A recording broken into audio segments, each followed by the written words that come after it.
Bismillahirrahmanirrahim. Alhamdulillahirabbil alamin wa bihi nasta'inu ala umuri dunya waddin. Wassalatu wassalamu ala asyrafil anbiya'i wal mursalin wa ala alihi wa ashabihi ajma'in, amma ba'd. Alhamdulillah, puji serta syukur kita panjatkan kehadirat Allah Subhanahu wa taala yang masih memberikan kita keistiqomahan untuk senantiasa belajar Al-Qur'an, belajar mempelajari cara baca Al-Qur'an, karena Al-Qur'an ini mesti dibaca dengan baik dan benar. Kalau Al-Qur'an ini dibaca dengan salah, maka akan salah pula maknanya. Ya. Baik, insyaallah hari ini kita akan melanjutkan materi, masuk ke materi ahkamul mim sakinah. Hukum mim sukun. Ahkamul mim sakinah yaitu hukum-hukum mim sukun, ya. Baik.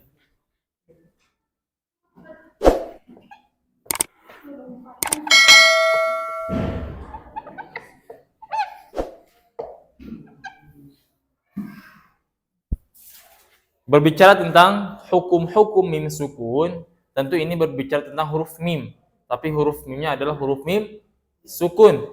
Kalau sebelumnya kita kemarin membahas tentang hukum nun sukun, kita dituntut untuk membaca nun sukun dengan baik dan benar ketika bertemu dengan huruf-huruf tertentu. Ada hukum-hukumnya, ada izhar, kemudian ada idgham, ada iqlab, dan ada ikhfa. Nah, di sini kita membahas tentang bagaimana cara membaca huruf mim sukun yang baik dan benar ketika bertemu huruf-huruf tertentu. Baik.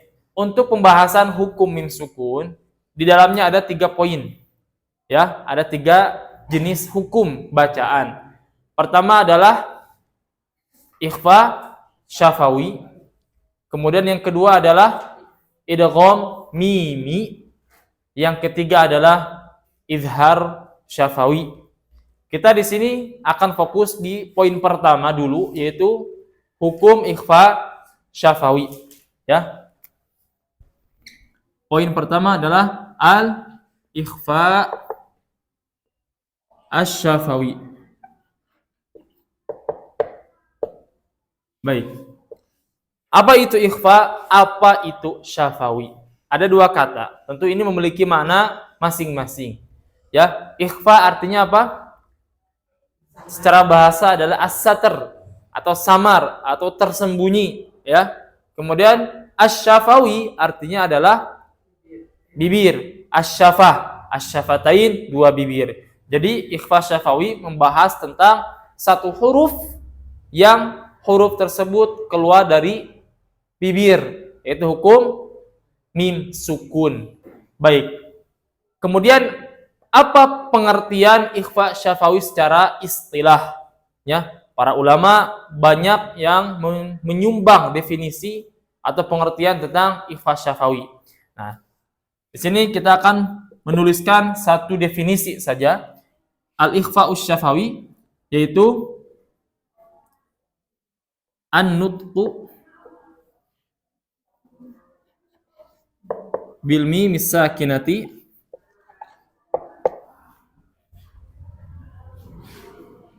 ala sifatin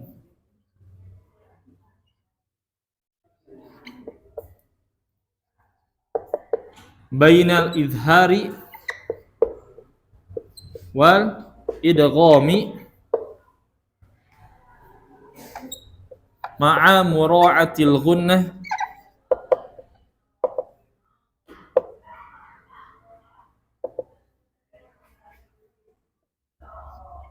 wa adami tasydidi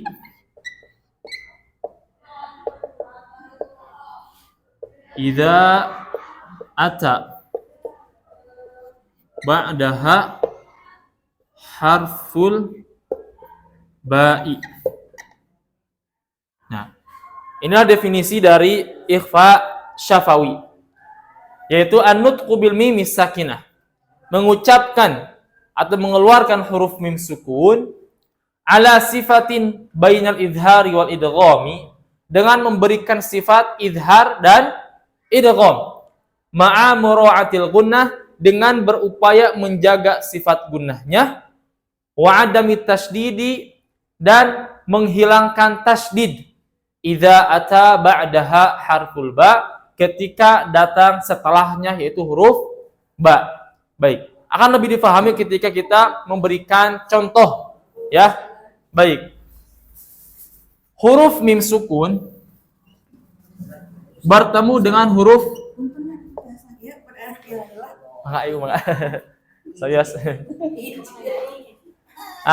huruf mim sukun bertemu dengan huruf ba. Ya, jadi ikhfa syafawi yaitu hurufnya satu, yaitu huruf ba. Mim sukun bertemu dengan huruf ba, mimnya sukun, kemudian ba-nya berharokat. Bebas, harokatnya baik fathah, dhammah ataupun kasroh. Ini hukum daripada ikhfa syafawi. Kemudian ikhfa syafawi tidak terjadi kecuali pada dua kalimat. Mim sukun di kalimat pertama, ba di kalimat kedua. Itu harus terpisah. Ya. Jadi sekali lagi untuk ikhfa syafawi ini terdiri dari dua kalimat. Mim sukun di kalimat pertama, ba di kalimat kedua. Ya. Baik, mangga Ibu, lanjut. Nah, ketika mim sukun bertemu dengan huruf ba, maka sudah dipastikan itu adalah hukum ikhfa syafawi. Baik, di dalam Al-Qur'an banyak sekali contoh untuk ikhfa syafawi. Misal wahum barizuna. Wahum barizuna. Ketika ada mim sukun bertemu dengan huruf ba, maka ini sudah dipastikan hukumnya adalah ikhfa syafawi. Tadi dikatakan bahwa ikhfa syafawi tidak terjadi kecuali pada dua kalimat. Mim sukunnya di kalimat pertama, ba-nya di kalimat kedua. Pasti seperti itu. Tidak mungkin ikhfa syafawi dalam satu kalimat. Ya, dibacanya seperti apa? Dibacanya dengan menahan dua harokat. Miqdarul harokatain, dengan ukuran dua harokat. Wahum barizuna. Wahum barizuna. Ya. Kemudian untuk ikhfa syafawi itu sendiri terjadi ikhtilaf di kalangan para qari'ul Quran, di kalangan para pembaca Al-Quran, di kalangan para ulama. Terjadi perbedaan tentang cara bacanya. Ya, ada dua jenis cara baca. Jenis pertama tentang pembacaan ikhfa syafawi, ada yang disebut dengan itbaq. Ya. Jadi baca ikhfa syafawi dengan itbaq. Seperti apa? Yaitu dengan merapatkan kedua bibir. Contoh misalkan dalam kalimat ini wahum itu merapatkan, namanya adalah itbaq. Namanya itbaq. Itu pendapat pertama. Kemudian ada pendapat kedua tentang bacaan ikhfa syafawi, yaitu dengan di furjah, ya. Furjah. Seperti apa furjah? Membaca ikhfa syafawi dengan membuka celah di bibir. Membuka bibir dengan ukuran yang tipis sedikit, ya. Contoh misalkan wahum barizuna. Wahum barizuna. Itu contoh furjah. Membaca ikhfa syafawi dengan difurjahkan. Jadi furjah itu memberikan celah pada bibir, ya, ketika membaca hukum ikhfa syafawi. Kemudian pertanyaannya, mana yang paling tepat tentang pembacaan ikhfa syafawi? Apakah itbaq atau furjah? Nah, di kalangan para ulama ini terjadi perselisihan, terjadi perbedaan pendapat tentang pembacaan ikhfa syafawi. Tapi ya, perlu dipahami bahwa jumhur ulama membaca ikhfa syafawi itu dengan di itbaq, dengan dirapatkan sebagaimana yang kita baca selama ini, ya. Pasti kita membaca dengan itbaq. Contoh di surat Al-Fil, tarmihim bihijarah tarmihim bihijarah. Mim sukun bertemu dengan huruf ba. Itu ikhfa syafawi, dibaca dengan itbaq. Inilah itbaq yang para ulama memberikan pernyataan bahwa itbaq ini yang paling tepat. Bagaimana dengan pendapat yang mengatakan bahwa ikhfa syafawi dibaca dengan furjah, dibaca dengan membuka celah pada bibir? Nah, kalau kita lihat sejarah ya, bahwa furjah itu muncul ketika ada seorang ulama Quran ya. Beliau bernama Syekh Amir bin As-Sayyid Utsman. Beliau yang mengatakan bahwa furjah itu pada ikhfa syafawi. Ikhfa syafawi tidak akan terjadi kecuali dibaca dengan furjah. Ya. Kalau kita lihat bahwa tidak ada satu ulama pun yang menyatakan furjah kecuali beliau. Bahkan guru-gurunya sendiri pun, guru Syekh Amir ini tidak pernah mengajarkan furjah kepada beliau.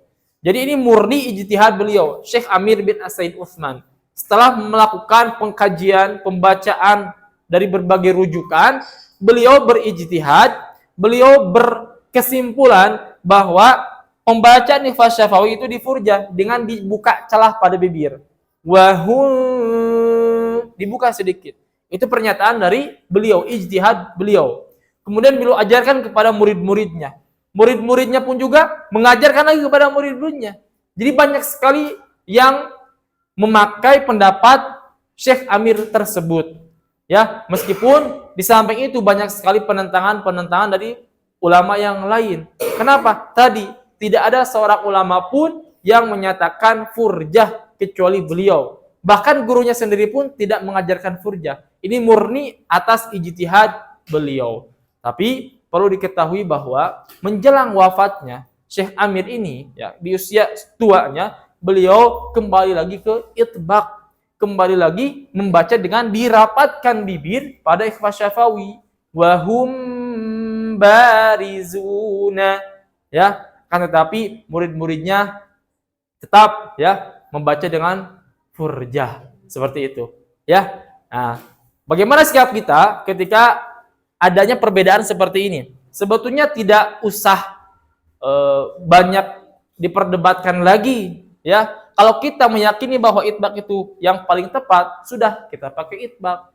Kemudian bagaimana sikap kita kepada mereka yang masih memakai furjah? Ya, kita rihabatus sadri ala masailil khilaf. Kita harus berlapang dada terhadap perbedaan, terhadap masalah-masalah ini. Apalagi ini bukan masalah akidah. Ya, adapun masalah akidah, nah baru kita mempersoalkan. Ini kan masalah furu'. Masalah pembacaan Al-Quran. Ya, oleh karena itu kita harus senantiasa menghargai mereka yang membaca dengan di furjah. Meskipun kita tahu pencetusnya sendiri pun menjelang wafatnya kembali itbaq. Seperti itu. Kalau kita baca salah satu rujukan. Ya, Allahu a'lam bishawab. Ya, tentu kita sebagai penuntut ilmu harus senantiasa berlapang dada dalam hal perbedaan. Sebetulnya dalam pembacaan Al-Quran, dalam ilmu tajwid tahsin, bukan hanya ini kan, tentang satu mad saja, kita mengatakan ini 5 harokat, yang lain 4 harokat. Kan itu sudah terjadi seperti biasa. Begitu juga dalam pembacaan ikhfa syafawi. Ya, jangan terlalu dipermasalahkan. Terlebih kalau kita sudah tahu ini yang paling tepat menurut para jumhur ulama. Itulah ya hukum ikhfa syafawi. Hukum pertama dari ahkamul mimis sakinah. Hukum pertama dari hukum mim sukun. Ya, di sini disebutkan ahkam, hukum-hukum. Berarti bukan satu, lebih dari satu. Ini nomor 1, nanti nomor 2, nomor 3 ada. Insya Allah. Barakallahu fikum. Assalamualaikum warahmatullahi wabarakatuh.